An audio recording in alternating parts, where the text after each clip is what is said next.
Thanks for tuning in to this week's news recap. White House proposes crypto mining tax. The Biden administration is pushing for a tax on crypto miners equal to 30% of their energy costs. The purpose is to cover the, quote, harms they impose on society, according to the White House's Council of Economic Advisors. The digital asset mining energy tax could generate up to $3.5 billion in revenue over the next decade, but Republican opposition may hinder its progress. Nick Carter, founder of Castle Island Ventures, tweeted, "I know politicians focus only on first-order effects, but it bears repeating for the nth time. Discouraging mining in the U.S. would directly increase emissions associated with Bitcoin mining." In other news, Bhutan's investment arm, Druk Holding and Investments, and Jihan Wu's BitDeer Technologies plan to jointly raise up to $500 million for a crypto mining fund. Ujjwal Deep Dahal, CEO of DHI, stated the partnership aims to create a, quote, carbon-free digital asset mining data center and foster a, quote, sustainable domestic economy in Bhutan. As the U.S. tightens regulations on the crypto industry, the Blockchain Association, a crypto advocacy group, is shifting resources out of New York State to focus on federal policy in Washington, D.C. This decision follows New York Governor Kathy Hochul's signing of a law banning fossil fuel-powered cryptocurrency mining in the state, making it the first state in the U.S. to do so. Coinbase exceeds expectations in Q1, but faces legal issues. Coinbase outperformed analysts' expectations in the first quarter of 2023, reporting revenues of $772.5 million, significantly surpassing the estimated $653.84 million in revenues. Despite slightly lower trading volumes, transaction revenue also exceeded forecasts, reaching $374.7 million against an expected $318.5 million, highlighting continued growth in the crypto exchange market. Quote, "We are pleased with the pace of innovation and the results we are seeing," said the exchange on Twitter. The stock was up 8% following the earnings release. Despite that good news, earlier in the week, Coinbase faced two legal complaints. The first one alleged the violation of Illinois' Biometric Information Privacy Act during its Know Your Customer checks. It claims that Coinbase's KYC procedures are, quote, unlawful due to the lack of user protection against identity theft. The second accuses its top executives of making over $1 billion through Coinbase's direct listing by not disclosing, before the company's shares went public, negative information, such as that the company's revenue was being compressed or that it planned to do an additional $1.25 billion private sale in new convertible notes that would dilute existing shareholders. Coinbase denies both allegations, calling them, quote, frivolous and meritless. In other news, Coinbase announced the launch of the Coinbase International Exchange, allowing international users to trade perpetual futures out of Bermuda. The platform will initially offer Bitcoin and Ether derivatives with 5x leverage, with more listings planned for the future. This move comes amid a bitter dispute between Coinbase and U.S. regulators as the company seeks to compete with other crypto exchanges in the offshore derivatives market. Economist and crypto analyst Alex Kruger tweeted, U.S. regulators are succeeding in pushing crypto abroad. Surprising revelations about crypto bank Protego Trust's denied application. A recent investigative report by New York Mag's Jen Viechner has unveiled new information about crypto bank Protego Trust's application with the Office of the Comptroller of the Currency, the U.S.'s chief bank regulator, which had previously been denied. Valued at $2 billion, Protego had received conditional approval in 2021 and raised over $100 million from major crypto companies, including Coinbase. An anonymous source familiar with the matter has now revealed that the denial was due to a technicality that the regulator had never before mentioned to Protego. Despite securing the necessary funding before the deadline, the OCC stated that the reason for denial was that the funds were not physically in the bank. However, Protego was previously informed that the money transfer was required only 4 days before the official opening.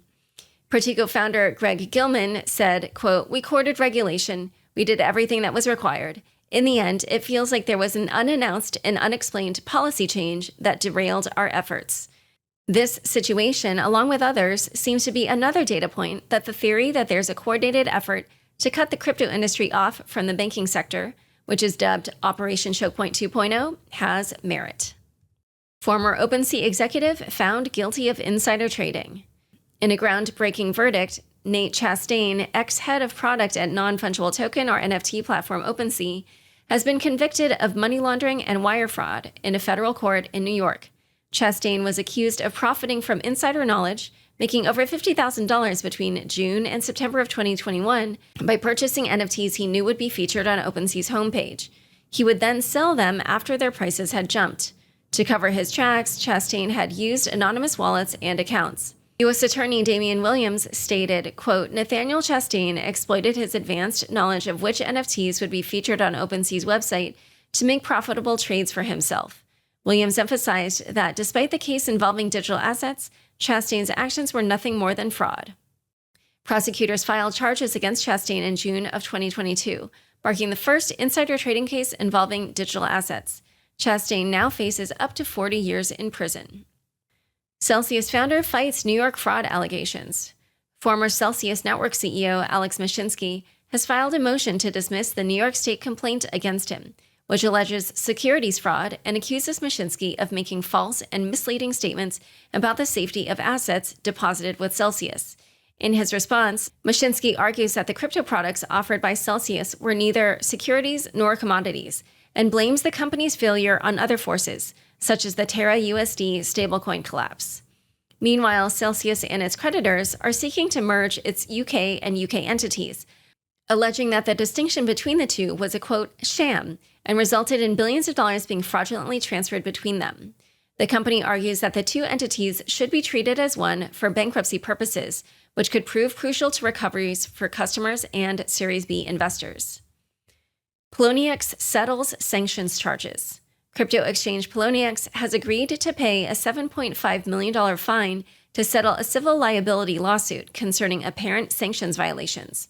The U.S. Treasury Department's Office of Foreign Assets Control alleged that Poloniex allowed customers from Crimea, Cuba, Iran, Sudan, and Syria to trade $15 million worth of digital assets on its platform between January 2014 and November 2019. If you want to learn more about this, read my book, The Cryptopians. In a statement, the department emphasized that all financial services providers, including online digital asset companies, are responsible for ensuring compliance with OFAC sanctions. Layer 1 blockchain Sui launches mainnet. Sui, a Layer 1 blockchain developed by Miston Labs, launched its mainnet on Wednesday. Here's Unchained reporter Sam Sriram reporting the news from a video we released that day. Sui is a designated proof-of-stake blockchain that runs on a modified version of Move, a Rust-based programming language that was created by developers working on Meta's DM blockchain initiative. The project was actually founded by 4 former Meta engineers who created the entity behind the blockchain Miston Labs in 2021. So far, the firm has raised $336 million over the course of 2 funding rounds and is valued at $2 billion. Blockchain boasts a peak throughput of 297,000 transactions per second and a network of 100 globally distributed validators. The scope for this high-speed blockchain to run a new range of decentralized applications is perhaps one of the reasons why it has garnered immense support from the crypto community. Justin Sun reverses multi-million-dollar transfer after warning from CZ. Tron founder Justin Sun has reversed a $56 million True USD transfer to Binance's launch pool after getting called out by Binance CEO Changpeng Zhao. The significant transfer raised concerns that it would be used to buy up large amounts of Sui tokens, which are meant to be airdrops for retail users rather than concentrated amongst a few whales, according to CZ. In response, Sun explained that the funds were inadvertently transferred by team members who were unaware of their intended purpose, and that their primary objective was to enhance liquidity and trading volume between leading TUSD exchanges. Binance later confirmed the refund and reallocation of the 278,752 farmed Sui tokens to its TUSD liquidity pool. Blur unveils new protocol for NFTs. On Tuesday, NFT marketplace Blur launched a new protocol dubbed Blend to boost liquidity for NFTs. I interviewed the company founder, Tishan Roker, who goes by Pac-Man. Here's what he said. Why is it that Blur decided to launch NFT borrowing? Right now in NFTs, there's pretty much no financialization. So, there's billions of dollars worth of NFTs trading every month, but there's absolutely no, pretty much zero financialization at all. If you look at most financialized markets, like the housing market or the crypto market, every big market grows through financialization.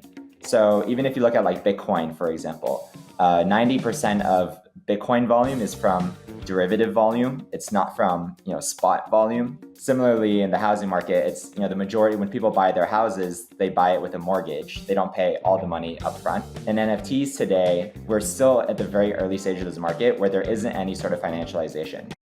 Dubai regulator reprimands 3AC founders. Dubai's Virtual Assets Regulatory Authority has issued a written reprimand to 3 Arrows Capital co-founders Su Zhu and Kyle Davies, along with 3 others, for operating and promoting their new digital asset exchange, OpenSea, without the required local license. The regulator stated it will continue investigating OpenSea's activities to determine if further corrective measures are needed. The exchange, which launched last month, has been offering virtual asset exchange services without proper regulatory licenses, according to a statement from the regulator. Balaji Srinivasan closes Bitcoin bet early. Former Coinbase CTO Balaji Srinivasan has prematurely settled his bet that Bitcoin would reach $1 million within 90 days, donating a total of $1.5 million to 3 different organizations. Srinivasan made the bet after consecutive bank failures in March, predicting the US dollar's collapse and hyperinflation would propel Bitcoin's value. The bet was closed with mutual agreement, and Srinivasan donated $500,000 in USDC to Chaincode Labs, Give Directly, and Twitter user James Medlock. The entrepreneur said, quote, "I burned $1 million to tell you they are printing trillions," referring to the Federal Reserve led by Jerome Powell, which this week raised interest rates by 25 basis points one more time. Time for fun bits. PayPal announces that Venmo users will be allowed to trade crypto. Unchained's Jenny Hogan gives her take on this news. So PayPal has announced that it's going to let users begin trading crypto on Venmo. Why is PayPal allowed to do this? Well, because they own Venmo. Decentralized icons for the win. Given the number of people who think crypto is a scam, I do love the idea of being able to passive-aggressively send money to someone. I feel like this is going to be huge on first dates. Like, hey, have some of this money you don't believe in. But it could be big. I mean, 74% of Venmo customers have held crypto in their accounts for the last year. To be fair, the last year hasn't been a great time to sell crypto, but Venmo is going to cap crypto coin purchases at $50,000 a year annually. This is intended to ensure responsible trading, risk management, and to limit the number of tweets that start with, "I lost my life savings trading crypto on Venmo," a thread. Venmo is in many ways the perfect place for crypto, since you can't make a Venmo transaction without saying what the transaction is for, and no one should buy cryptocurrency without being able to explain why. Like, don't try Dogecoin until you're absolutely sure that therapy is not going to work. Thanks so much for joining us today. To learn more about ROM, Genesis's negotiation with creditors, and how all this affects DCG, check out the show notes for this episode. Unchained is produced by me, Laura Shin, with help from Kevin Fuchs, Matt Pilchard, Zach Seward, Juan Aranovich, Sam Shriram, Jenny Hogan, Jeff Benson, Leandro Camino, Pam Majumdar, and Shashank. Thanks for listening.